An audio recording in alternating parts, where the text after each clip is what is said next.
to be looking at nonsense and sensibility, the women ins, outs, and crazies of women and fashion through the ages. Um, on this page alone, you've got some really interesting fashion trends. The bell bottoms that I lived through. This one, which I didn't, but has kind of come back. And these two, which I'm praying never come back. And one of Queen Elizabeth, which is very stylish. We're going to be looking at all the things that go into fashion and eventually what I call the 3 C's of clothing. One of the things that we find very quickly when we look into clothing in any period of history is that it is, quite frankly, a little bit absurd. There are going to be moments when you're like, and what were they thinking? And somewhere in the future, someone's going to say the same thing about what we wear. Fashion is famous in song and story. It shows up in everything from Easter parade and a movie about parading down the avenue in your Easter bonnet. And in case you didn't know, the Easter parade still happens in New York with everybody parading down in their finest. It happens in New Orleans and a few other cities as well. Scarlett O'Hara's dress from the 1939 film Gone with the Wind has become so famous. She makes this dress out of draperies and then is famously mocked by Carol Burnett, who goes on stage with the curtain rod still in the dress. The dress is been recreated and is actually now in the Smithsonian, at least Carol Burnett's version is. I'll play a little bit of a clip here from Beautiful Girl, which is a song that was very popular in the 1920s and 1930s and talked all about fashion and made it into Singing in the Rain in 1952. Beautiful girl, you're a lovely picture, beautiful girl.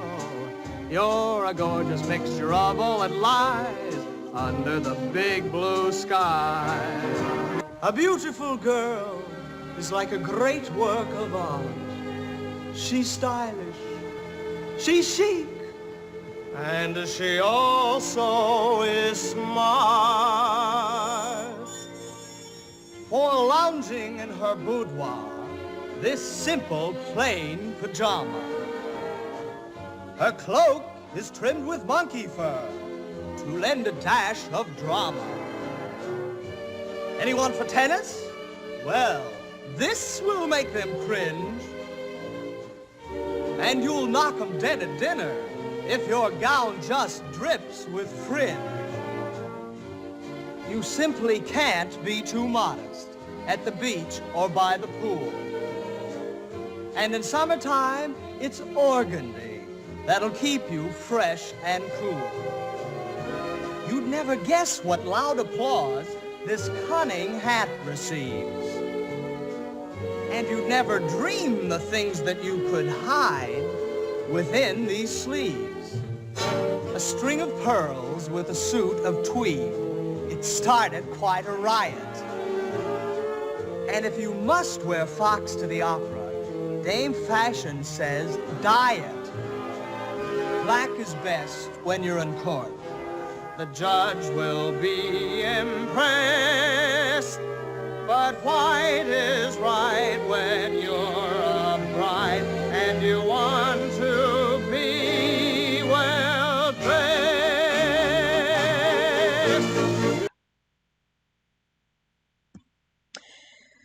But it's not just modern stuff. The reality is this fashion and its foibles has been around for a very, very long time. This is called the Folly of 1787. And the trick is always to find the woman's head, because it's sure not up here. It's way down here. There she is. And has all of this in her hair. Now, while this is a little bit more absurd and a cartoonish version of what actually happened in the 1770s and 1780s, the reality is their hair was higher than any lady out in West Texas in the 1970s ever dreamed of making it. This was huge, and they did do things like put little seams in their hair. And it was a statement about the fact that you didn't have to work, because there's certainly not going to be a lot of anything going on other than trying to keep your balance if you've got this on your head. So, what do we do this? Why do we put ourselves through the agonies of fashion that women sometimes do? Well, there are three things that affect clothing in any place and time in the world. Now, the first: climate, class, and culture. And what we're going to do in here is explore what those three C's meant in different places and different times. And there are lots of different things that go into each of these three C's. Now, the first of these is climate and fashion. We have to dress for the world we have, okay? You're going to see women in the summer who are going to be wearing sweaters. Why? Well, they don't do that if they're going to the beach necessarily, but they sure do if they have to work in an office where the air conditioning is going to freeze them to death. And so all of a sudden, even man-made climate, and I'm not talking about global warming, I'm just talking about air conditioning and heating, can affect how we dress and change it significantly. Now, the first example of how climate affects fashion I want to look at is Egypt, which we're going to look at more in this first module. Egypt tended to wear very fine linen garments. Now, some of them were finer, more high quality, and some of them were very coarse. And that is about the third, that's about C number 2, that's the class issue. The main garment was called the calasiris. And what you see here is kind of a depiction of how it was folded. It was one big piece of cloth that you would wrap around the lower body, and then these ends would come to a point, and then you would crisscross them and tie them around, wrap them around the body, and then tie them. And so you have created your sleeves. Next time you're short of a dress, you know how to tie one of these things. The reality is that garment was very, very critical, because it's hot in Egypt. And you needed something that covered the body, that protected the body, but also was breathable to allow what breezes there were coming off of the Nile to keep the body cool. There were also accessories, and accessories tend to be less about climate and more about culture, but you see a little bit of both. One of the things that you see in Egypt that we're very familiar with is the eyeshadow, the kohl eyeshadow. This is made out of black kohl. It was worn by both male and female. It had a couple of different elements to it. It helped prevent the glare of the sun by creating kind of a something that it didn't reflect off of. It also had an antimicrobial that actually helped prevent diseases of the eye, and keep bugs out of the eye like gnat. Now, one of the questions about is whether or not the lead in the coal was something that was problematic for the ancient Egyptians' health. I've not seen any kind of inconclusive evidence. It's been something that's been raised, but again, nothing that anybody's answered. You do see this kind of black pencil thing, and this is the coal here that would have lots of different elements into it. We also see some other accessories. This was the era of the earliest curling iron here, and they do a lot of other more decorative eye makeup as well. One of the things when we look at ancient Greece and climate, the climate in Greece is much milder. You're gonna have a lot of outdoor kinds of things all year round. It's cooler than Egypt, okay?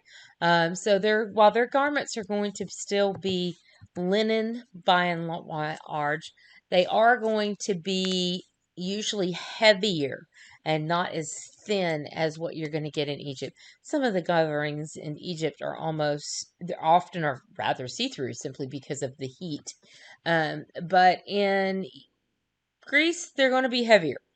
And the Greeks are going to tend to layer even more than the Egyptians do. Now, the Egyptians do have some, as we'll see. But let's take a look at what we've got here in terms of Greece. It's the himation, okay? The himation is this outer garment that you see here. Often this was made out of wool, so this was a warmer piece, and it's kind of a cloak. It was often heavily embroidered.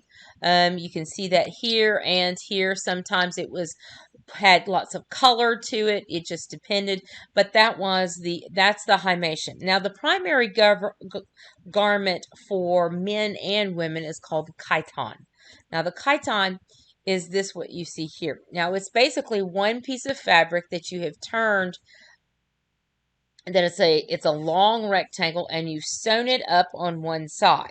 So you would put it on, and you would put buckles right here, and that would hold it up here on the shoulder, and you would then put your arms through these various sleeves things here. And you can see this here on her, where she's got those buckles there, and that's the chiton.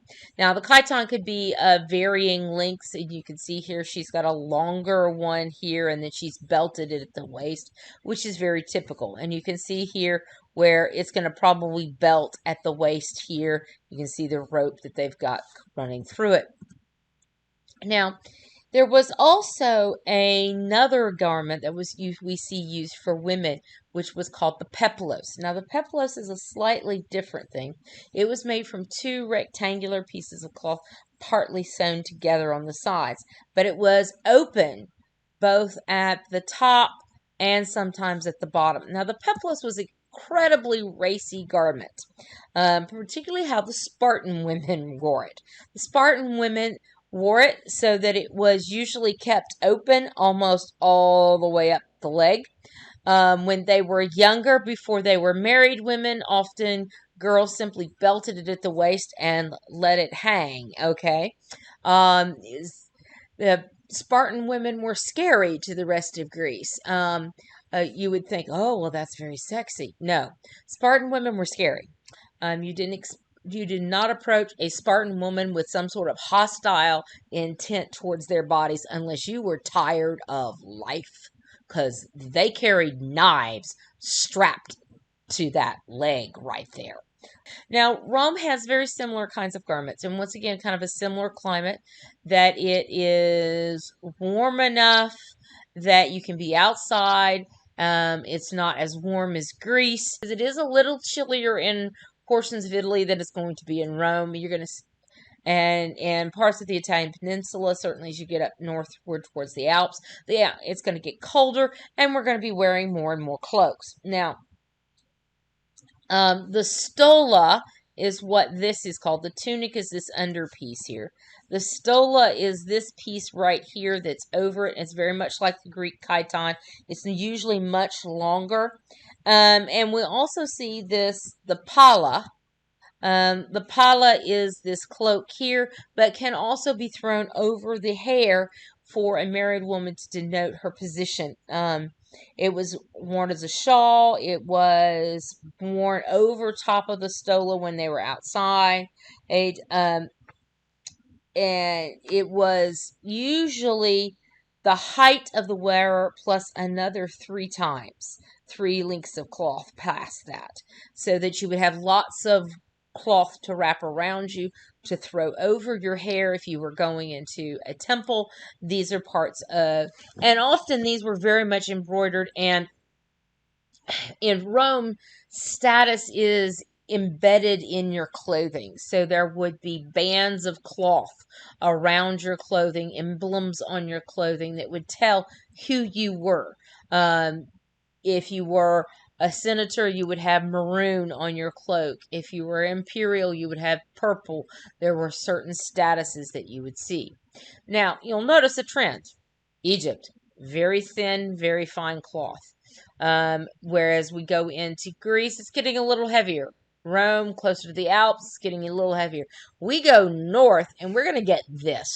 These are people who are cold.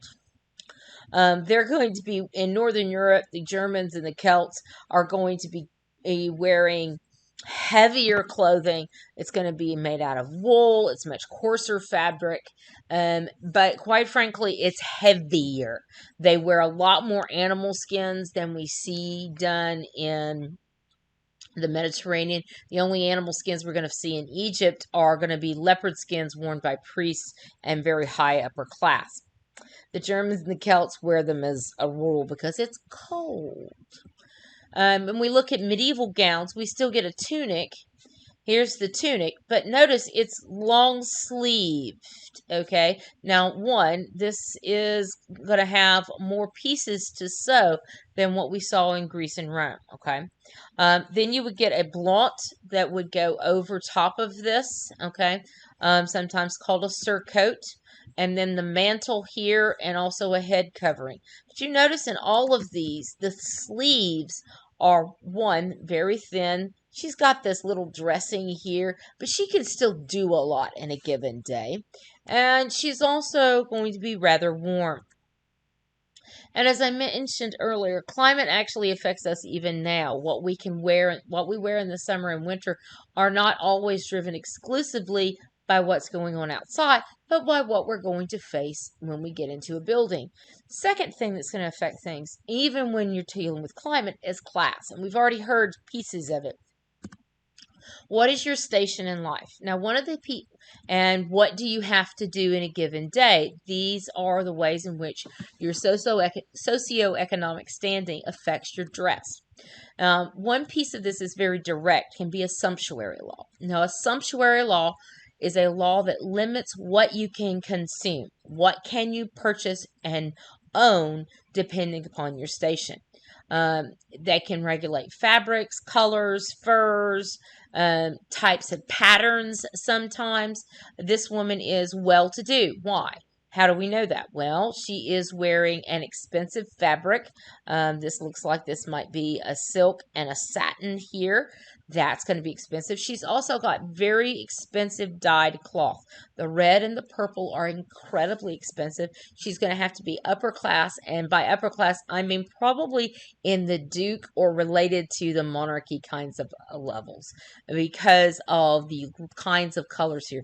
Getting a red color, a true red color, there's a whole book on the color red, was extraordinarily expensive. Most of the time it came out a red, kind of orangey color, until they encounter the New World and they can get some new dyes out of Brazilian wood and certain the cochineal, which is a bug that's on the cactus.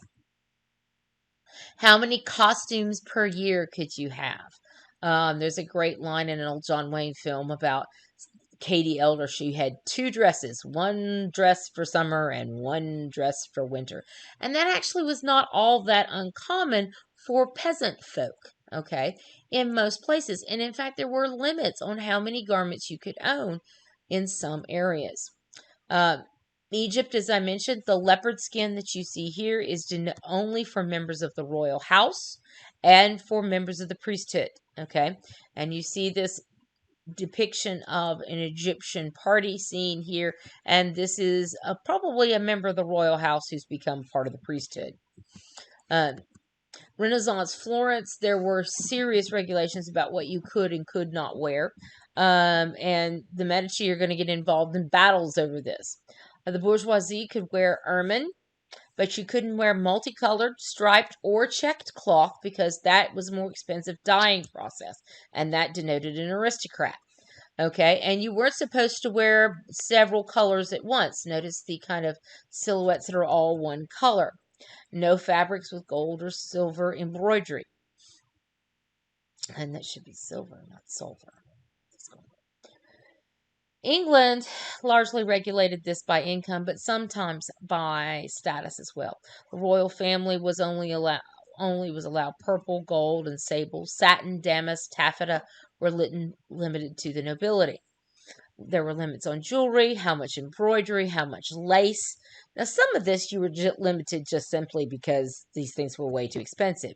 But sometimes, particularly in Florence, where the aristocrats are battling these up-and-coming Medici who are not aristocrats, they're going to make real distinctions in law between the upper class and the bourgeoisie. Lifestyle, occupation. What do you have to do in a day? Peasant dress is always going to be practical.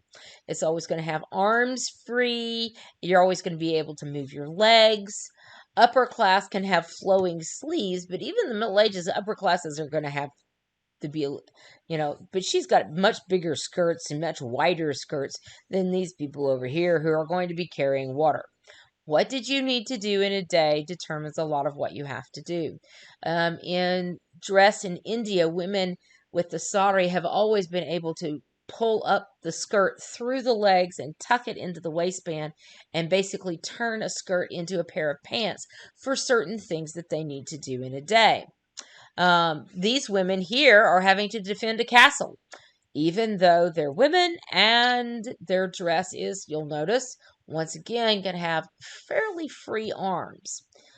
You've also got to consider cleanliness. How often does your culture bathe? And can you deal with bodily functions of going to the bathroom? You've got to allow for that in your clothing.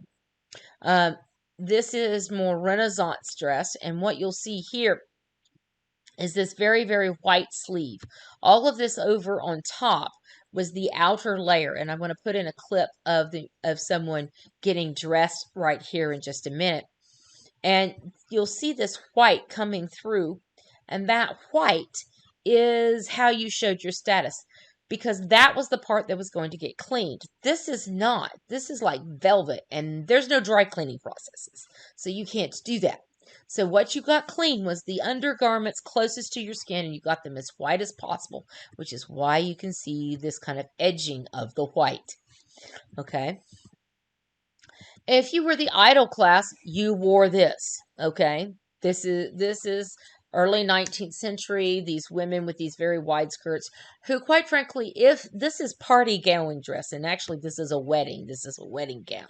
The reality is, even women who did wear these things didn't wear them around the house when they had something to do, and the working class never did. One, the fabrics here are too expensive. The bustles and the hoops that are made of metal and far more are in whalebone are going to be so expensive that they're out of the realm of the working class. Prostitutes of any era have always known how to dress to sell their wares. Okay, and sometimes they do it by showing ankles, sometimes by striped skirts. There are signals in every culture that tell you this person is a prostitute. Striped hoods and skirts is a very clear one. Sometimes their clothes were inside out, that denoted prostitution. Slaves and entertainers often wore very, very little in the ancient world, usually some sort of collar that wasn't like a choke collar or a dog collar, don't think that, but some sort of jewelry up here, but they wouldn't be wearing much else, probably because they didn't have much else. And this is one of the dancers from ancient Egypt, and she is unclothed except for a loincloth, and that's not all that uncommon in ancient Egypt. How long do you think it would take, Mark, for Elizabeth I to get totally queened up then, start to finish? Oh gosh, well, she's not in a rush, so I would imagine probably about 2 hours, because of course it's not just the clothes, it's the jewellery, the makeup, the wig, the entire ensemble to be the queen. About 2 hours. And here I am in my my satin-coloured body, that's its name, isn't it? A pair of bodies. A pair of bodies. And covered in fine fabric because, of course, it's the Queen's. It's an awfully long and sort of narrow shape. They're not at all like Victorian stays that give you a lovely waist. No, or indeed a lovely cleavage. It's a different look. And what's next, bumhole? Exactly. You're the Queen, it's covered in silk velvet. Velvet. It's like a massive travel pillow, isn't it? A giant could sleep like this on the aeroplane. No neck ache in that. But bring it down, and unlike a Victorian one, which would rest right down with the corset, this just in the middle. And we're looking for a cone shape. And this is exactly what these garments achieve. It makes you more and more like an insect, the bizarre shape of the late Elizabethan and Jacobean age. There we are. And what's the point of the bumhole? It seems to be that the more space you have, the richer you are. So you're making so much space here, no one can get close to you. You're going to have to walk very slowly anyway, because no gentleman or lady would hurry. Servants do that. So now I've got my soft hips. I can bump into things if it's late at night. What comes next? Is it the hoops? It is, the farthingale. Now these shapes are made of osier, the same as they would use for barrels, these big circles of wood. So this is wood inside here, big round wooden circles. That's right, over your head. Does it do up at the back or at the front? It's got to nestle just on top of the bum pad and go all the way down to give you that shape, taking up even more space. Of course, it's quite improper that a gentleman should be dressing you, or even a man like myself. Of course, it's an immensely titillating sight for you, isn't It it? certainly is. I'm doing my best to control myself. How do you feel? I feel rather queenly. Now, the petticoat, Lucy, and this is beautiful. This is the forepart, and it's white and gold, as you see. The back is of silk. It's not as good as the front, but it's still pretty good. But no one sees it except the ladies who are dressing you. Only I know that I have a silken bottom. Indeed. Okay, all right. Now, Lucy, turn round, give us a twirl. Does my bum look big in this? And let's imprison those wandering hands of yours in miles and miles of velvet. Hang on to your cuffs, because this is jolly heavy. Oh, there we are. Are you in? Whoa. Let's see. Now, how's that feel? Very cosy. Good on you, colour-wise. Impossible, most of these dresses, for people to get into themselves. And now for your so-called cartwheel ruff, Your Majesty. Forgive my trembling hands. You know, it really works, all of this gear, because I do actually feel extremely queen-like now. And you look it too. Queen of Hearts. Oh, yeah, excellent.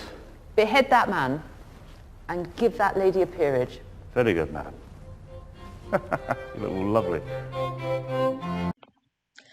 What Lucy Worsley's dress up as Queen Elizabeth shows us is how much clothing represents what we have to do in a given day. It was clothing designed to make a statement. It was designed to be immensely powerful and to create this silhouette of majesty. Well, but it's also shaped by lots of culture. Regular dress is shaped by culture. Now, one of the last, and this is the third of our 3 C's. Now, within the cultural factors, there are several other pieces that are affecting what culture says and dictates about our fashion, about our dress. Now, one of the first key pieces of culture is religion. What are the religious requirements? What are the religious dictates of a given day? Christianity in 1 Corinthians 11:16 talks about women covering their heads being appropriate. For centuries, this was interpreted that a woman had to have her hair covered. Now, that's a very cultural thing that was very much present in the time of Paul and the time of the first century, that a woman with her hair unbound in public was most likely a prostitute. And so what Paul's really saying here is, please don't dress like a prostitute. So, but throughout the Middle Ages, respectable women covered their hair with a wimple or a gable hood. There were different ways in which this worked. This is actually pretty racy to see part of the woman's hair here. So, but you would see this very much with respectable women. Now, the lower down the stations you went,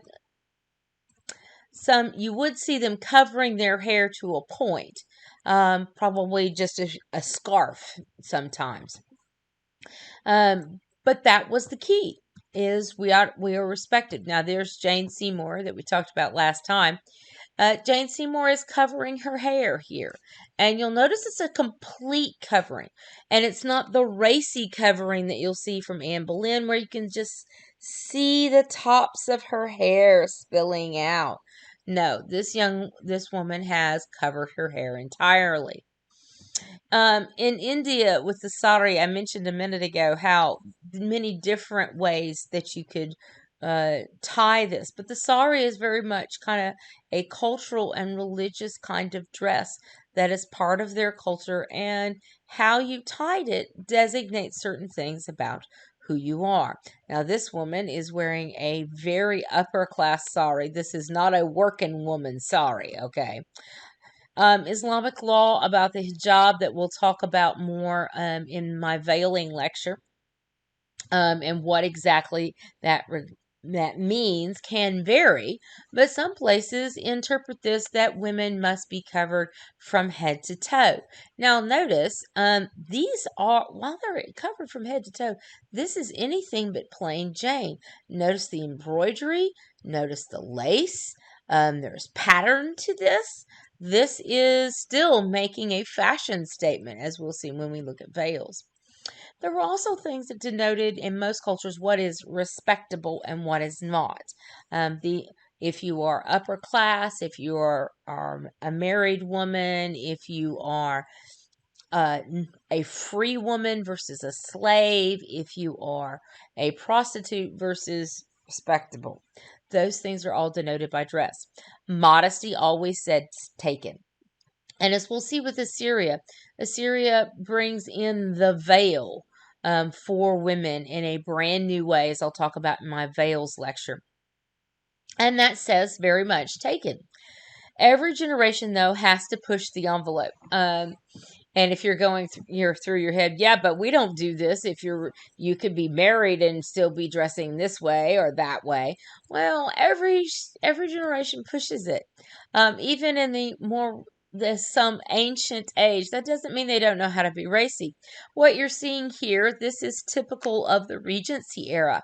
And this young woman here, you'll notice you can kind of see her legs because what she has done is wet her petticoat and she has wet her garment, and so that it has become see-through, so you can see all the way through to her underwear. This is the reason why you're going to get these silhouettes with all these petticoats later on in the 19th century, is because this is what we've had. Now, he's no better. Okay. Notice how skin tight those pants are. Those pants are tailor made and basically have to be almost painted on them. Okay. And it was to show off the man's calf muscle, which was the most sexy part of the man. He's also doing some fun things with neckties before they become ties like this. They're much more frou-frou kinds of things. But lots of other cultures.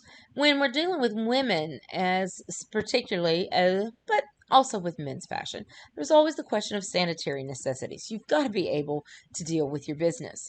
In a lot of cultures, that's going to mean very little underpinnings on the bottom. Or it's going to mean pantalettes with a slit along the crotch so that you could squat and do your business. In most peasant cultures, one of the reasons why you don't see pants on women was a modesty issue about sanitary. Because if you were going to go squat over a pot or a hole, your skirt could cover things. And that's not true with pants. Medical knowledge can also affect what we wear and how we wear it. The corset, there's lots of controversies about what the corset did or did not do to the female form. It certainly was designed to create specific silhouettes in women, and it certainly held the flesh in certain ways that many of us are uncomfortable with now, unless you're one who wants to wear these now. But most people don't think this is good to be doing on young girls as young as 12 and 13, which sometimes happen. Many thought that in the campaign against the corset, that it was actually misaligning women's organs. There's a lot of discussion about whether or not that was true. Foot binding is also another kind of fashion trend that molded the body. That's still found in some places in China.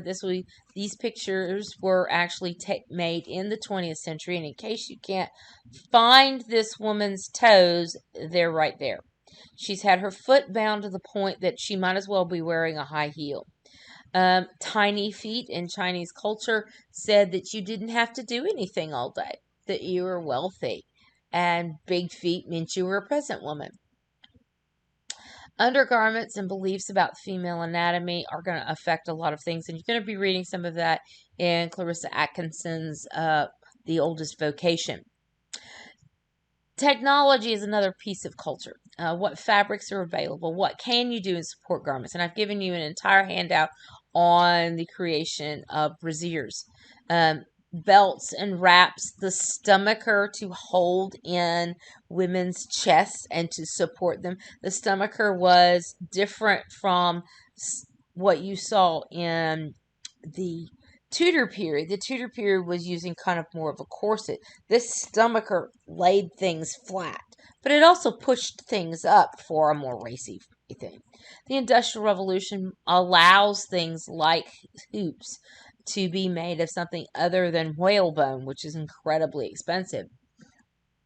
And that's true for the corset and stays, which were in the 18th century. And the brassiere, which is introduced in 1914, originally looked like this, and it looks like something out of Xena Warrior Princess.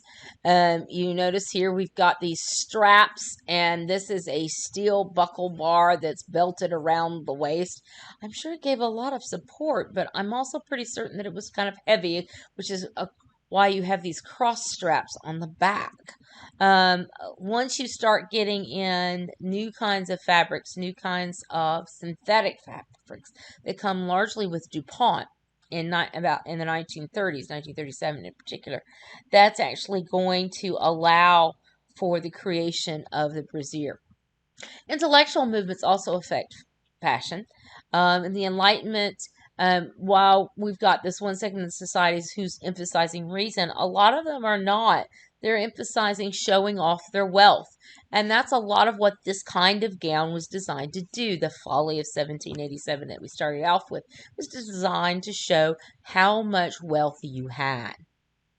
With the coming of the French Revolution, you saw new things that celebrated a much more natural silhouette, if you were, a much pared down. This is a working class woman. This is a woman of the revolution. And of course, she's going to be dressed in red, white, and blue. We'll see lots of colors and ribbons that were associated with the revolution. Now, Romanticism in the early 19th century, and really even into about the 1850s, 1860s, you'll see this sort of silhouette.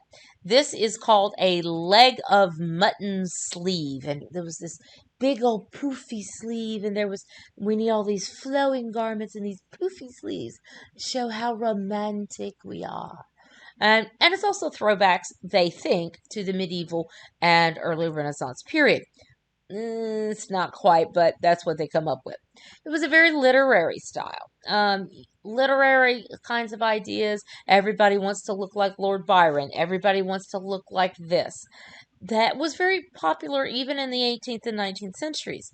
And celebrities always tend to shape things. The hat came back in a big way with Princess Diana because she loved them. And we see many ways in which her fashion sense affected things. I love this particular photo because here is Jacqueline Kennedy before she was Jacqueline Kennedy Onassis, and she has on the silhouette of a suit and with a collar and a hat. Now, this is one woman's interpretation of that. Now, the hat doesn't look much like it, but you'll notice the buttons are there on the suit, the pumps, very much the same. This kind of pillbox hat is going to be very, very popular. It's a hat. It was supposed to be rounded on the top, but Jackie at one point puts her hand on top of her hat so that the wind won't blow it away and pushes in the top of the hat. Everybody's hats get the top pushed in after that. My grandma even had one. Sometimes it's in things like hairstyles. This is Sarah Palin from an earlier campaign. We'll also see the influence of Hollywood. Here's Edith Head, the famous fashion designer, whom you probably see the parody of in Incredibles, and I happen to love that. She had more awards for costume design than anybody else in Hollywood. She was brilliant. She also was good at borrowing other people's designs. But one of her designs is going to be this. This particular dress is going to be worn by Elizabeth Taylor in a film, and she will win. By the way, Edith Head will win an award for this particular dress, and it's this particular dress that comes out almost every year for prom in some form. This is the kind of dress that gets worn a lot, and that kind of sweetheart neckline is invented in this dress. Breakfast at Tiffany's, also another Edith Head film. Givenchy is a lot of what is done here. The little black dress that Holly Golightly wears, every woman has to have a little black dress. Fashion affects us. It affects how we see ourselves. It affects how others see us. But all three of these C's, climate, class, and culture, all determine a lot of what we wear and why we wear it. Now, thanks for watching. I'll see you next time.